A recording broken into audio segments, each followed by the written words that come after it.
If someone had asked me whether I trusted my husband, I wouldn't have hesitated.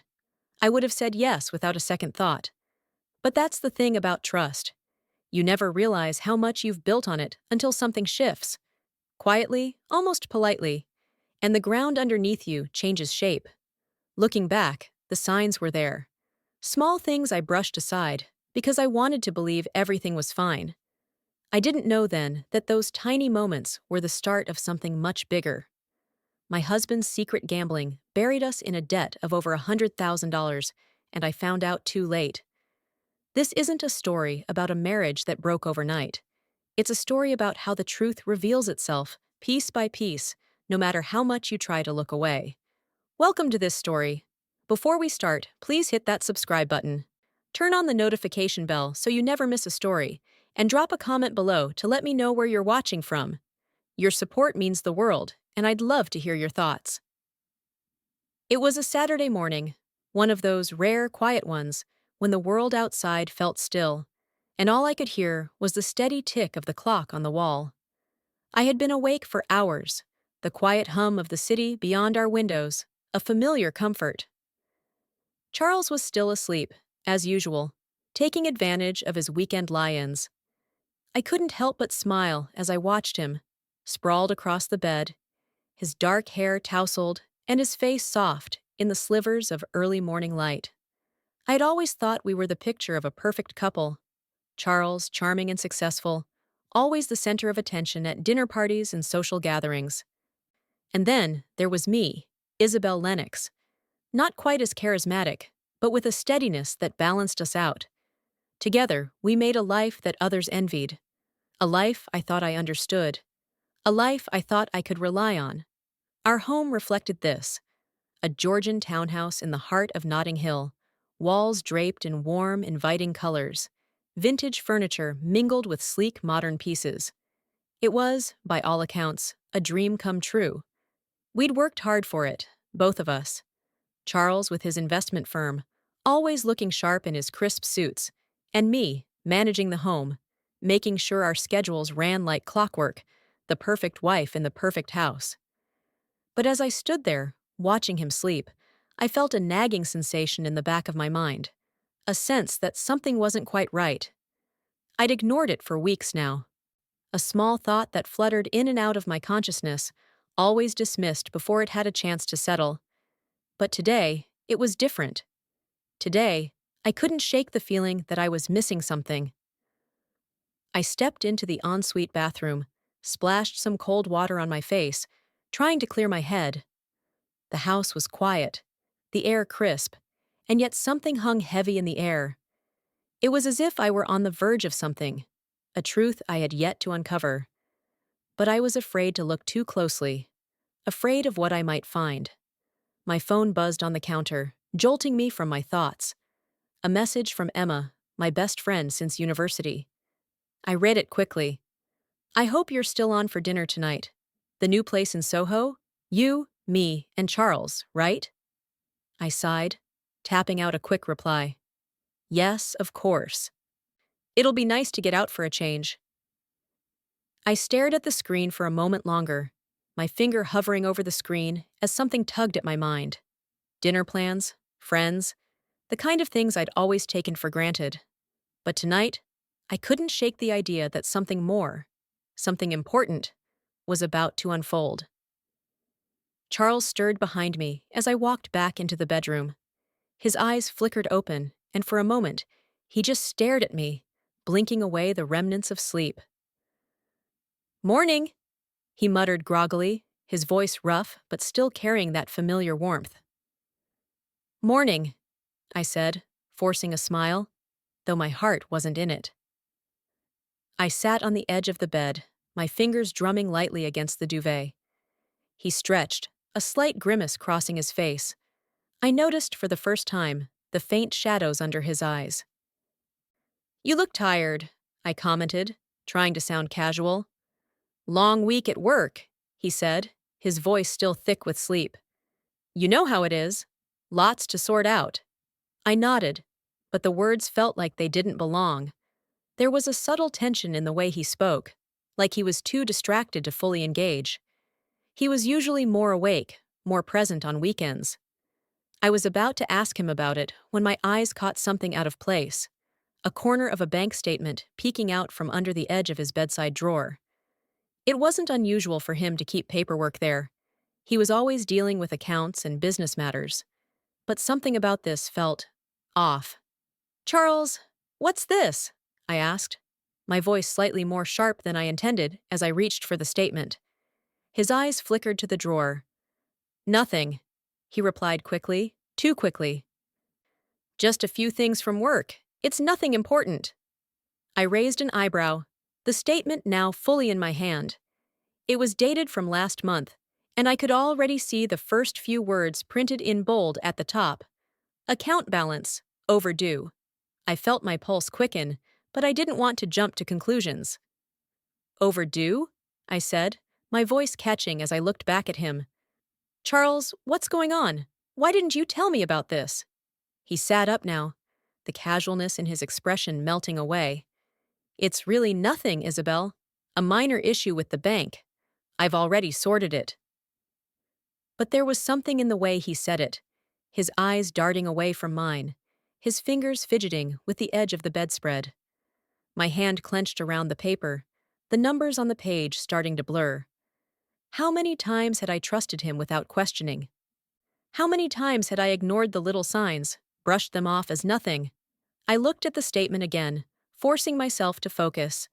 It wasn't just a minor issue. There were payments due, late fees stacking up, and the amount owed was significant. This wasn't something I could just ignore. "Charles, this isn't nothing," I said, my voice quieter now but firmer. "This is serious."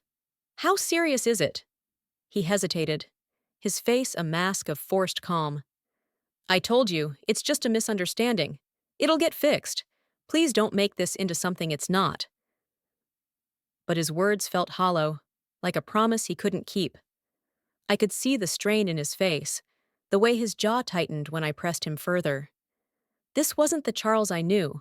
The man I had married would have been upfront, would have told me what was going on, no matter how bad it was. But now he was avoiding it, dodging the truth with every excuse that came out of his mouth. I dropped the paper onto the bed between us, unable to hold back the frustration any longer. "I'm not going to ignore this, Charles. We have a house to pay for, bills, responsibilities. I can't just sit here while you fix it." His eyes flickered again, his posture stiffening.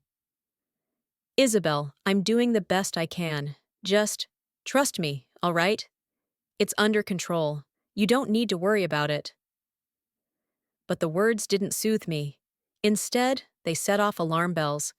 This wasn't the first time I'd heard him say something like that. Over the years, he had always reassured me when things seemed off, but this time it felt different. Forced. The lie was thin, barely holding up under the weight of my growing suspicion. Before I could respond, my phone rang on the bedside table, cutting through the silence like a shot. I reached for it, glancing at the screen. It was the bank. "Hello?" I answered, my voice suddenly sounding too loud in the quiet room. "Good morning, Mrs. Lennox," the voice on the other end said, crisp and polite. "I'm calling about your account. We've been trying to reach you regarding an overdue payment. I'm afraid we're going to have to discuss your options for settlement." My stomach lurched. I don't understand. We've been paying everything on time. What's the issue?" There was a brief pause, and then the voice continued, more formal now. "I'm afraid that's not the case, Mrs. Lennox. Your account has been flagged for multiple missed payments, and there is an outstanding balance of $35,000. We would like to discuss a plan for repayment." I felt my heart drop into my stomach. $35,000? The amount wasn't even close to what I had seen earlier in the statement, but it was enough to confirm everything I had feared. My hands trembled as I lowered the phone, the weight of it all crashing down on me. "Charles," I whispered, my voice barely audible. I turned to him, but he was already standing, his face gone ashen, his body rigid with tension. "What is this? What is going on?" But before he could answer, the phone call continued. A voice in the background was speaking to someone else, and all I could hear was the faint but unmistakable word, foreclosure. If there's one moment I can replay in my mind with absolute clarity, it's the silence that followed the bank's phone call. Charles had shrugged off the hidden statement with a lazy smile and a half-hearted, "Izzy, you worry too much." And maybe I did. Maybe that was my fatal flaw. Thinking too deeply, looking too closely, expecting too honestly. But after that call, after the woman from the bank politely asked, "Mrs. Hawthorne, are you aware of the arrears on your joint account?" Something inside me shifted. I didn't sleep that night. How could I? How do you close your eyes when the person lying beside you might be lying in every other way? I lay beside Charles, wide awake in the dark, listening to him breathe as if everything were fine. And if everything was fine, why did I feel as though my life was quietly coming apart at the seams? At 6:30, I slipped out of bed. Sunlight hadn't even bothered to show up yet. The house felt colder than usual. Or perhaps I was just noticing things I'd ignored before. I made tea but didn't drink it. I just held the mug, letting the heat gather in my palms while my mind replayed the question that had kept me awake. If Charles had nothing to hide, why hide anything at all? That thought led me back to his drawer. I shouldn't have done it. I know that. But curiosity mixed with fear is a dangerous thing. What else was I supposed to do? I opened the drawer again, this time slower, almost expecting to find it empty. But it wasn't. There were receipts I hadn't seen the night before. Small slips of paper folded in quarters. I opened one. Casino Brighton. $200 withdrawn. My stomach tightened. Another slip. Grosvenor Casino London. $800. Were these recent? How many more were there? And how had I not noticed anything? Was I really this unaware? Or had Charles become too good at hiding his world from me? Why would he go to a casino at all? I whispered into the quiet kitchen. And why this much money?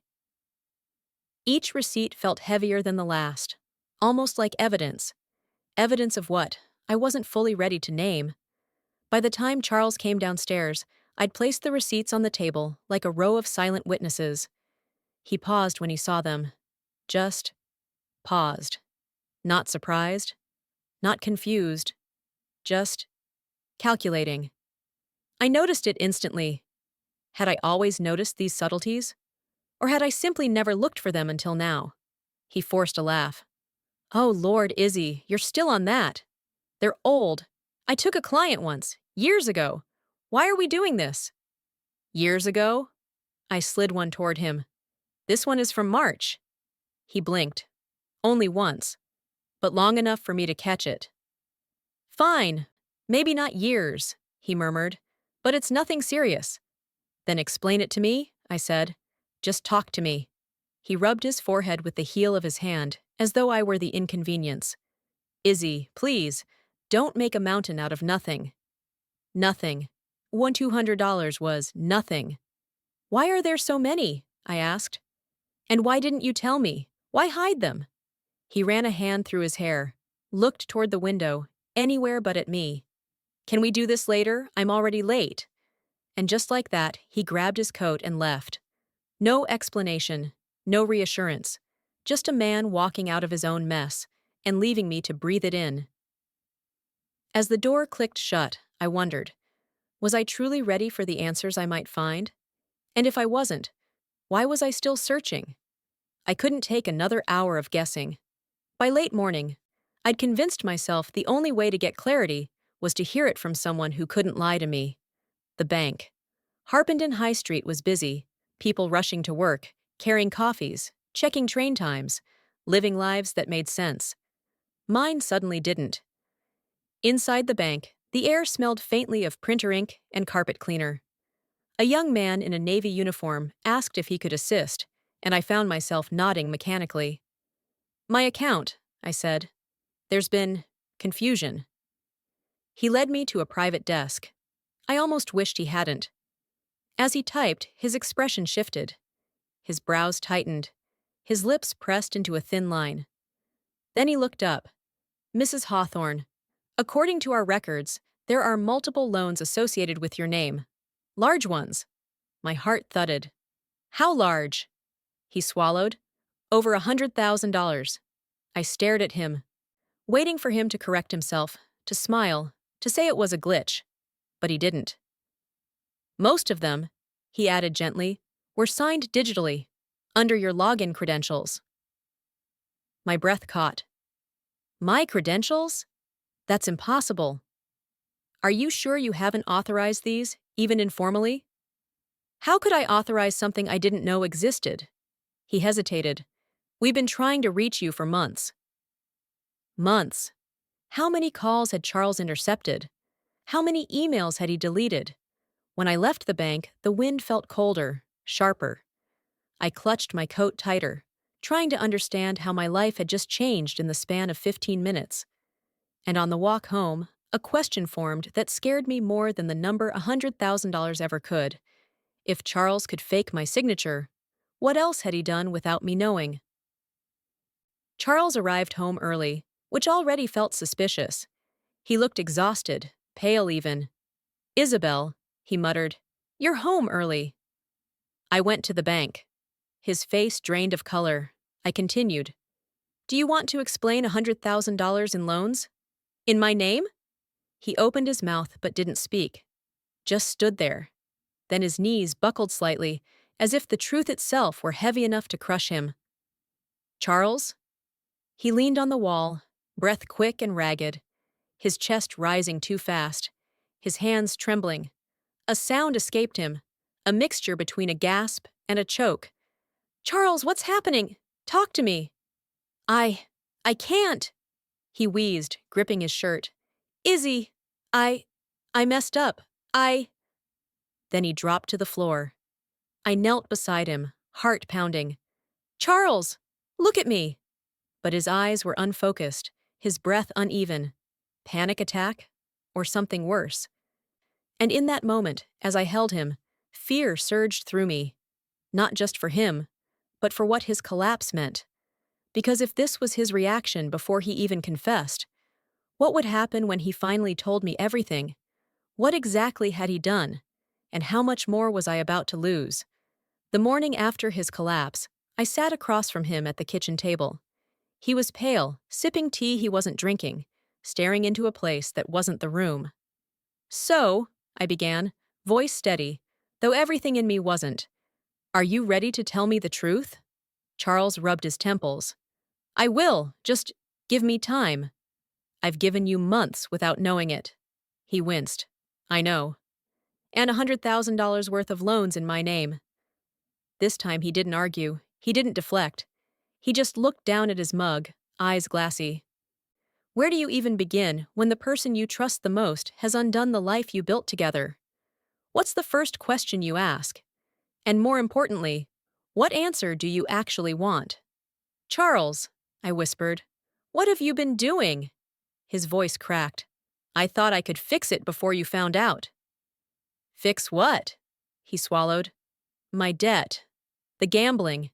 It wasn't supposed to get this bad." I took a breath, letting the words settle. Gambling.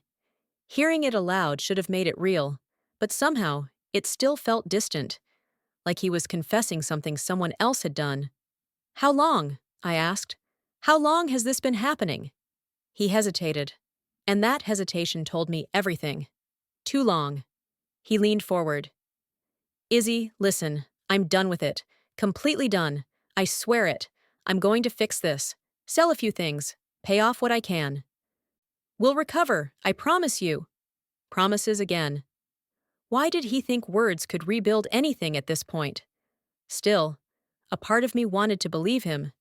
Isn't that the terrible thing? Even when someone hurts you, your heart clings to the version of them you married. "Let me help you," I said quietly. "But you need to be honest with me." "I will," he whispered. "From now on." But I didn't yet understand that "from now on" meant absolutely nothing. Over the next few days, I observed him in ways I never had before. His moods jumped from calm to agitated without warning. He snapped at small things, missing keys, burnt toast, a call from work he didn't want to answer. He was off work again, something he brushed off with, "I'm sorting things out, Izzy. You don't need to worry." But wasn't it my job to worry now? Didn't the debts, the loans, the scattered receipts make it impossible not to? His phone became glued to his hand. He typed faster, turned away when I walked past. And each time, the thought hit me. Was he actually trying to stop gambling? Or was he trying to hide that he hadn't stopped at all? One afternoon, he came into the living room, kissed my forehead, and said with forced brightness, "I've listed the car. It'll make a dent in the payments." "Which car?" I asked. "The Audi." I frowned. "But you love that car." "I love you more," he said smoothly. It sounded sweet, almost convincing, but a question lingered. Would a man who truly meant that ever have put me in this position in the first place? The shift began on a Thursday. He told me he was going to meet a friend to hand over paperwork for the car sale. He kissed me again, told me he'd be back by dinner. He didn't come back. Not Thursday, not Friday, not Saturday. At first I called hourly, then every half hour, then every 10 minutes. I left messages, some calm, some angry, some desperate. "Charles, please answer. Where are you? Just tell me you're safe." "Charles, I swear, if you're gambling." No reply. His friends had no idea where he was. Work said he hadn't been in for weeks. Weeks! So what had he been doing while I still believed he had a job? How long had he been slipping away while I kept pretending we were just hitting a rough patch? And the most painful question, why hadn't I noticed sooner? By Sunday, panic had settled deep in my chest. I barely slept. I kept thinking of that night he collapsed, wondering if he'd had another episode somewhere alone, wondering whether I should call the police, wondering why I still cared. On Monday morning, I heard the front door open. I froze. Then he stepped in. Charles looked different. His hair was greasy, his clothes wrinkled. His eyes, once bright, always smiling, were hollow. There was a dried stain on his shirt and a shaking in his hands he didn't try to hide. "Charles," I whispered, "where have you been?" He dropped onto the hallway bench as though he couldn't stay upright. "Izzy, I messed up again." It was always again. Never. This is new or this is unexpected. Always again. "What did you do?" My voice broke. He dragged his hands through his hair. "I tried to fix everything. I thought if I just had one more chance, one more game, one more win." I closed my eyes. "Charles." "I tried, Izzy. I really tried." "How much?" I asked, barely above a whisper. "How much did you lose this time?" He let out a shaking breath. "It's not just the money." My stomach sank. "What do you mean?" He looked up, tears filling his eyes. "I sold the house." I stared at him, waiting for him to laugh, to say it was a sick joke, to take it back. But he didn't. "What did you just say?" "I sold it," he repeated. "It's done. Finalized. The buyers move in next week." My knees weakened. "Charles, this is our home." "I had no choice," he said quickly. "We were drowning. They offered cash. Fast turnover. It was the only way." "Without telling me?" I whispered, stepping back. "You sold our house without telling me?" He reached for me, but I moved away. "The bank is threatening foreclosure anyway," he said. "It's better this way. We'll walk away with something. We can start over, somewhere cheaper, smaller, together." Together. He said it like it was that simple. Like trust could be rebuilt after something like this. I touched the wall beside me, the wall I'd painted myself one summer, the wall of the home I thought I'd grow old in. "Our house," I whispered, "is gone?" He nodded. "Gone." Just like that. I felt something inside me shift, something deep, something final. And as he sat there shaking, I realized this wasn't a setback, or a mistake, or a bad phase. This was the beginning of the end. My life, our life, had collapsed far faster than the man who caused it.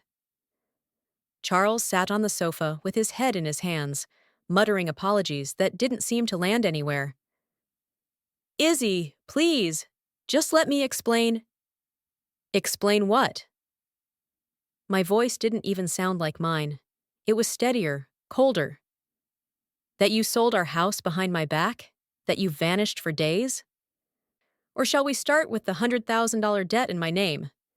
I didn't mean for it to go this far, he said, staring at the carpet like it held all the answers. I was trying to fix things. I laughed. Actually laughed. You call this fixing? He flinched. There was a moment where everything between us felt suspended, like the truth hovered in the space between us, waiting to be spoken. So I asked the question I'd been avoiding since the day I first found that bank statement. How long have you been gambling, Charles? Really? He looked up, and something changed in his expression. A shift I recognized instantly, the look of someone who had run out of places to hide. Years, he whispered. The word hit me harder than any number, any receipt, any loan document ever could. Years. Years, I repeated. You've been gambling for years? He nodded weakly. I started small. Just weekend bets with friends. A bit of fun. Then, I don't know when it got out of hand.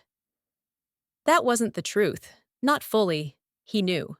Addictions don't slip by unnoticed by the person who has them. And all this time, I said, you let me believe things were fine? I didn't want to lose you, he muttered. So instead, you lied to me for years? He stood abruptly, his voice rising. I lied because I was trying to protect you. Protect me? I shot back. By putting debt in my name? By risking our home? By selling it without telling me? His shoulders slumped. Izzy. I was scared. I thought if I just kept going, if I just had one good win, everything would go back to how it was. And did you win? I asked. Ever? He didn't answer, and that was answer enough. We stared at each other across the room. Two people who once shared dreams, now sharing nothing but broken trust. You manipulated me, I said, my voice trembling for the first time. Every time I asked you about money, you brushed me off. Every time I worried, you made me feel dramatic. You made me doubt myself. He pressed his palms to his eyes. I didn't mean to gaslight you, Izzy. But you did, I said softly, and you knew exactly what you were doing. He lowered his hands, looking smaller than I had ever seen him. I'm sorry. That word again, sorry, always sorry. And yet nothing changed. This marriage, I whispered, is built on lies. What am I supposed to do with that? His voice cracked. Stay. I shook my head. I don't know if I can. He stepped toward me. Izzy, please, we can fix this. I'll get help, proper help. Therapy, meetings, whatever you want. I'll change. I swear I'll change. Why should I believe you now? Because I love you, he whispered. Once, those words meant something. Now, they felt like another excuse. Was love supposed to survive this level of betrayal? Could trust ever be rebuilt from ruins? Would I ever look at him again without seeing every lie he told me? I couldn't stay in that house another second. Not with the walls closing in. Not with my memories turning into reminders of everything Charles had destroyed. I need air, I said. Izzy, please don't go. I'm going, I insisted. I need space. He reached for my arm, gently, but I pulled away. Charles, don't. I can't lose you. His voice cracked, desperation dripping through every word. I'll get help. I'll start tomorrow. I'll do anything. You should have done something before we lost everything, I said quietly. He sank onto the bottom step of the staircase, head bowed, hands clasped. A defeated man. I walked to the front door, grabbed my coat, and told myself I would walk straight out and not look back. Did I believe I could do it?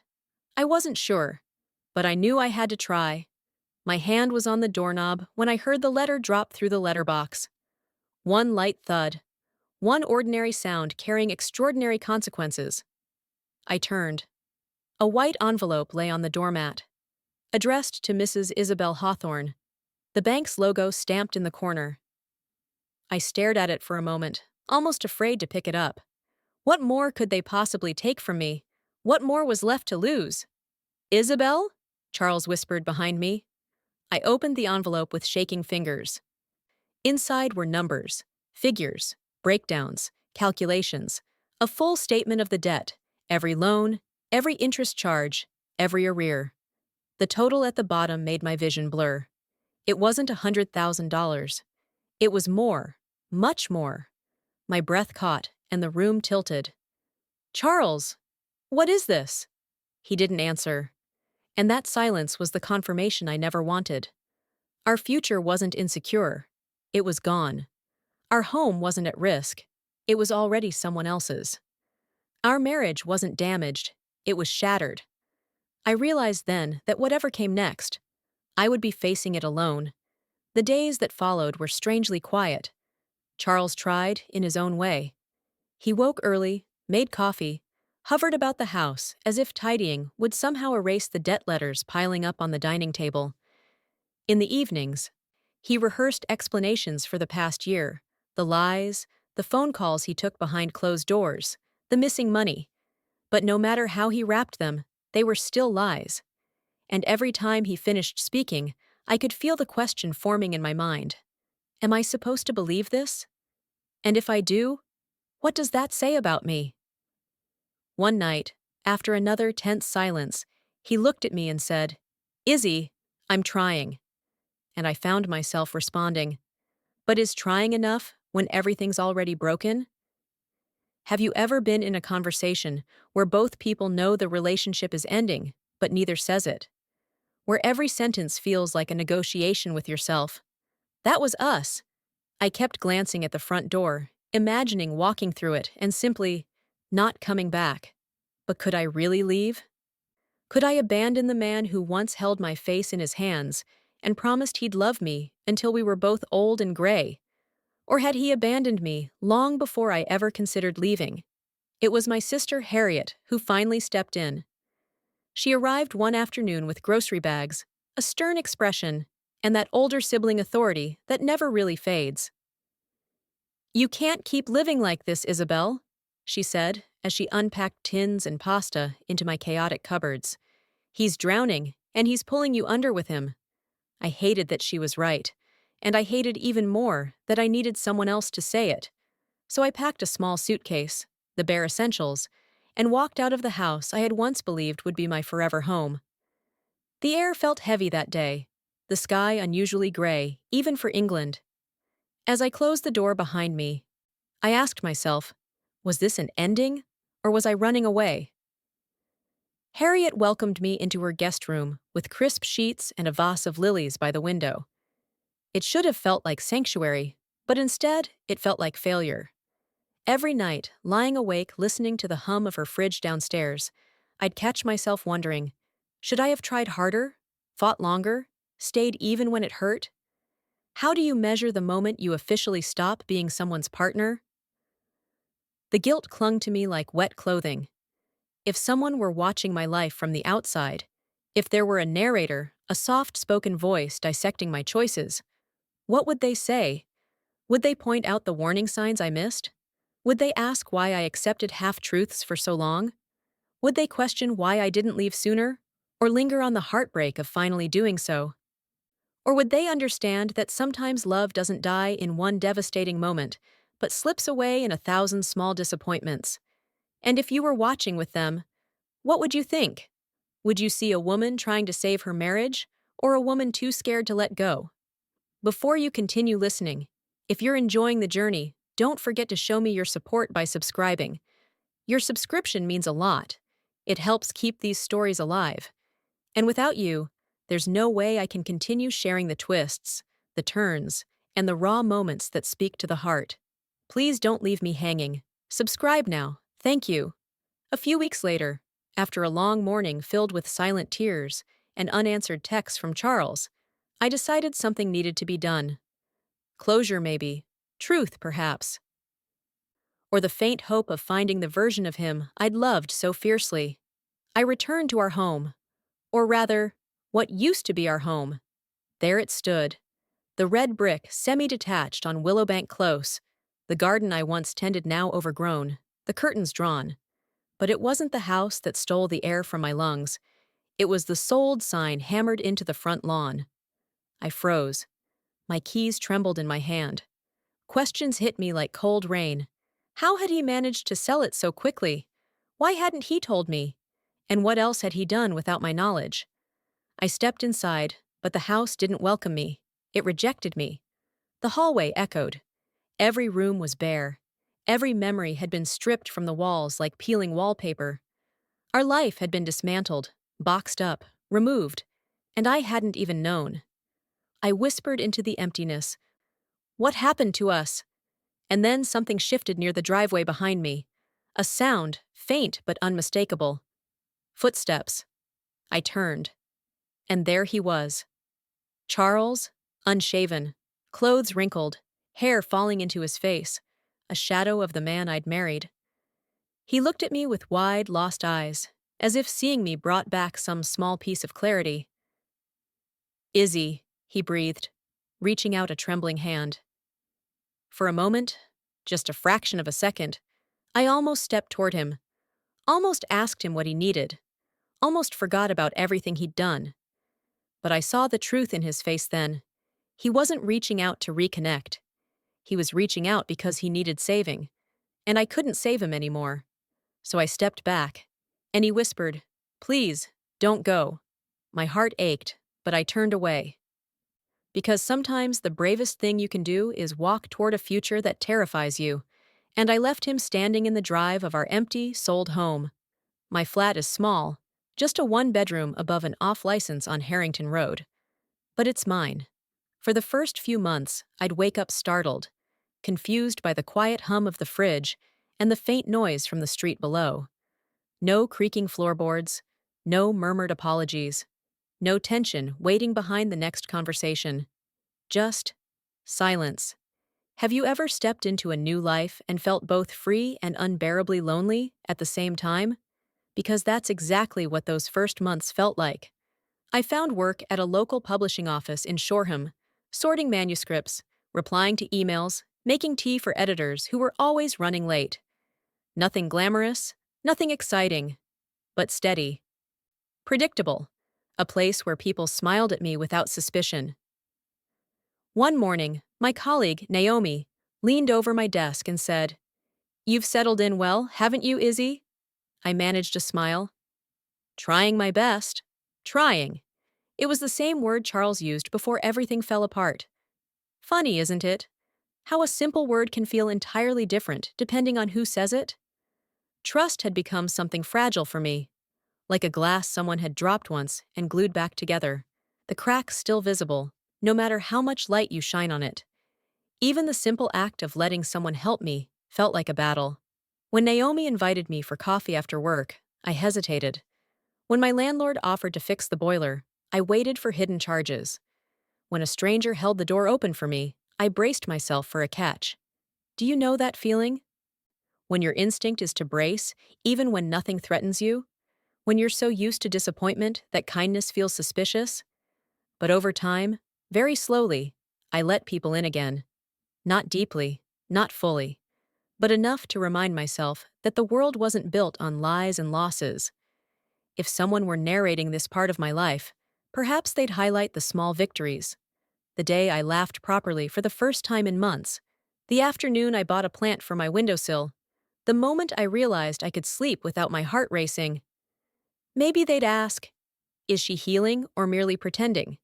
Is she moving on or surviving on routine? Is she stronger now or just numb?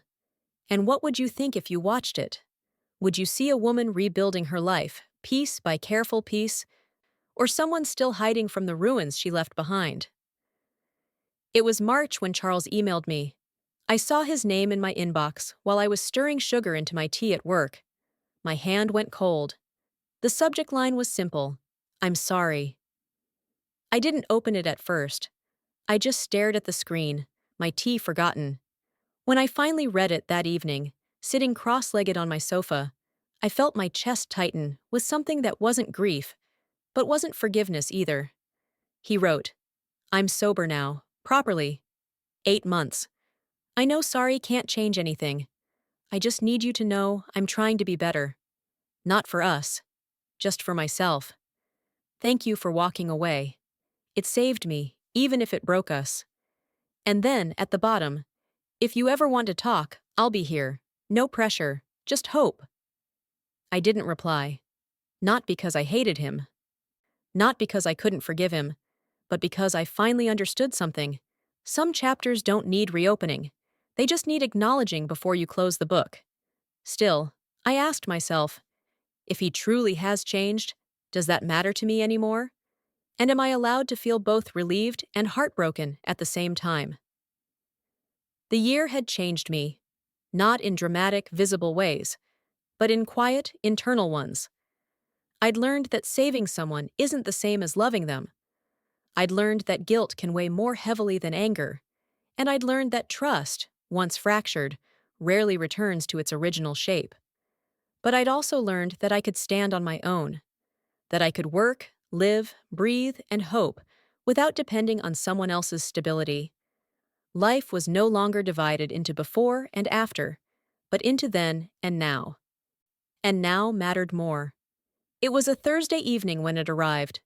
I'd just finished organizing my kitchen drawers, a tedious but oddly satisfying task, when my laptop chimed. One new email. The sender's name was unfamiliar. Daniel Brooke, financial advisor. My stomach tightened. Even after a year, anything to do with money brought a prickle of anxiety to the back of my neck. I clicked it open. It read, Dear Ms. Hart, I've reviewed your file with Debt Resolve UK. I believe I can help restructure what remains of your joint liabilities and significantly reduce your repayments. If you're interested, simply accept the attached proposal and we'll begin immediately. Best regards, Daniel Brooke. I stared at the screen, my heart thudding. Could this finally help clear the last remnants of the mess Charles left? Was this the step I needed to move forward properly? And if I accepted, did that mean I was ready to let go of the past completely? My cursor hovered over the Accept Proposal button. My finger hesitated. The room felt still, so still I could hear my own breathing. This wasn't like the choices I'd made before. This one carried the weight of everything I'd lived through. Come on, Izzy, I whispered to myself. You've come this far. But I didn't click. Not yet. Because I knew that pressing that button wouldn't just change my finances. It would finalize something deeper. It would mean accepting that my old life was gone, that Charles was part of a chapter I'd never return to, that the future, however uncertain, was finally mine. I closed my eyes, and in that quiet, suspended moment, one final question echoed in my mind. If I accept this, what kind of life will begin on the other side? And am I ready for it? My finger hovered over the button for so long that the screen dimmed and forced me to touch the trackpad again. It startled me, that sudden flicker of light returning, almost as though the universe itself was nudging me forward. I sat back in my chair, letting out a long breath I didn't realize I'd been holding. The flat was silent, the kind of silence that doesn't judge or push, but waits. A silence I'd learned to make peace with. I stared at the email once more, then whispered to the empty room.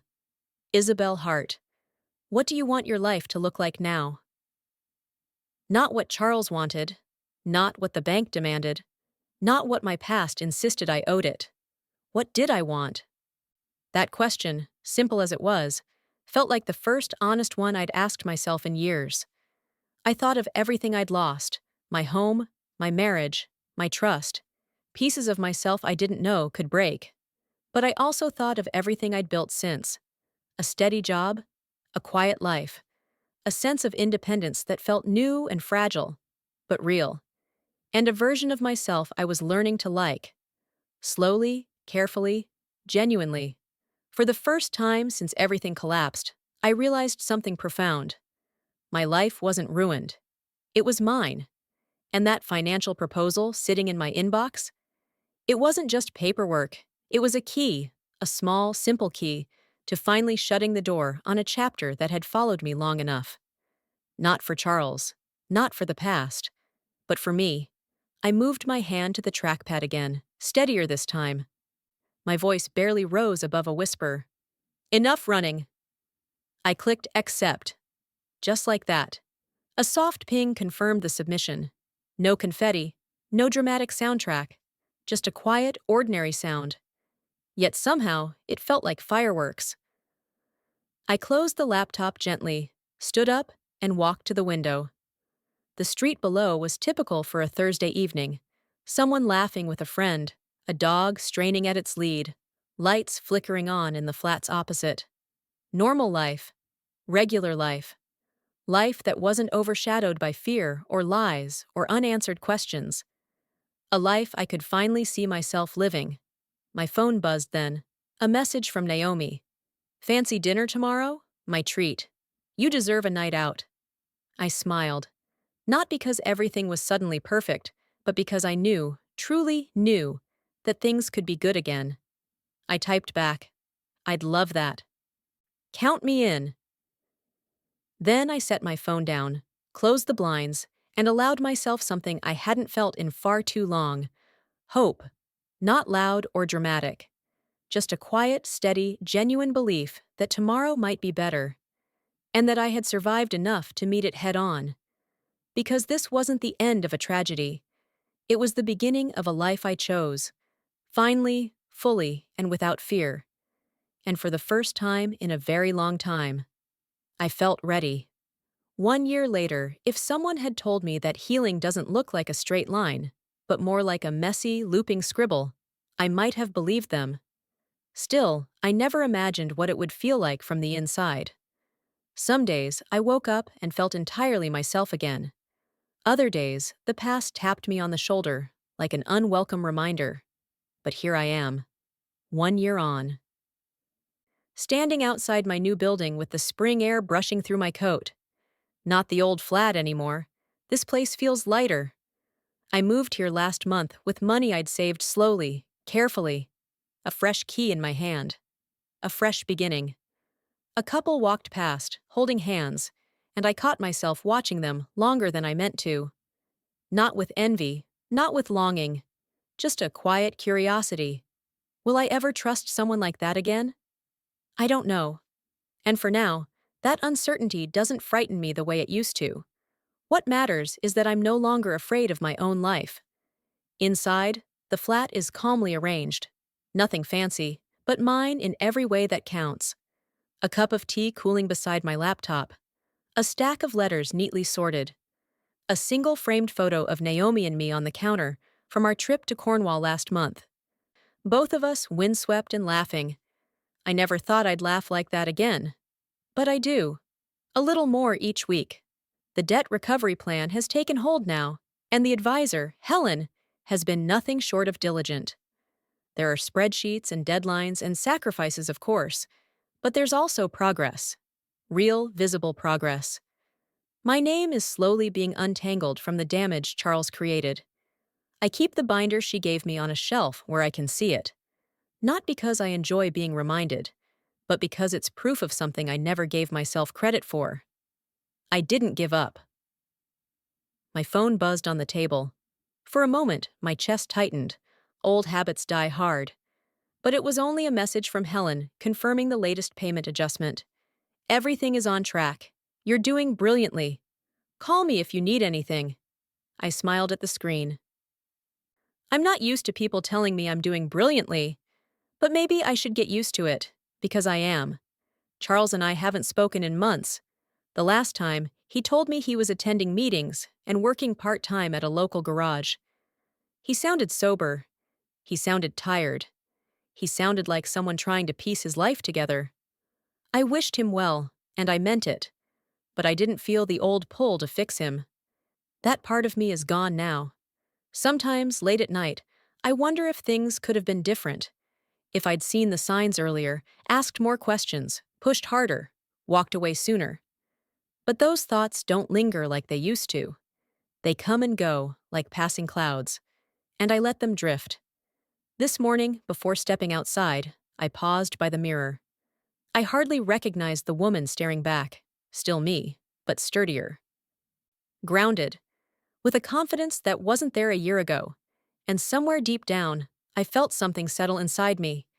Not closure, not triumph, just peace. A quiet, steady peace. I picked up my bag and slipped on my coat. I had a meeting at work, dinner with Naomi tonight, and a weekend trip I'd been planning on my own. A little cottage by the coast, a book I'd been longing to read, and no one to answer to. Imagine that. Time belonging entirely to me. As I closed the door behind me, I didn't look back. For the first time since my world fell apart, I didn't need to. I locked the door, tucked the key in my pocket, and stepped forward. Into a future I wasn't afraid of anymore. Not because I knew what it held, but because I finally trusted myself to face it. And that, I realized, was the real beginning. To anyone standing where I once stood, you are not foolish for trusting someone you loved. You are not weak for feeling broken. What happened to you does not define you. Take one breath at a time. Sort one problem at a time. Believe one small truth at a time. You deserve peace, stability, and honesty. And you will find them again, not all at once, but gradually, in quiet moments, where you realize you survived what should have defeated you. You are rebuilding, even on the days it doesn't feel like it. And one day, you'll look back and recognize the strength you didn't know you had. You are not alone. You are not to blame. And you will rise again. If this story touched you, don't miss out on the next story. Please subscribe now to keep following more stories, and turn on the notification bell to get exclusive updates straight to your inbox. Your support helps me keep creating these stories that speak to the heart,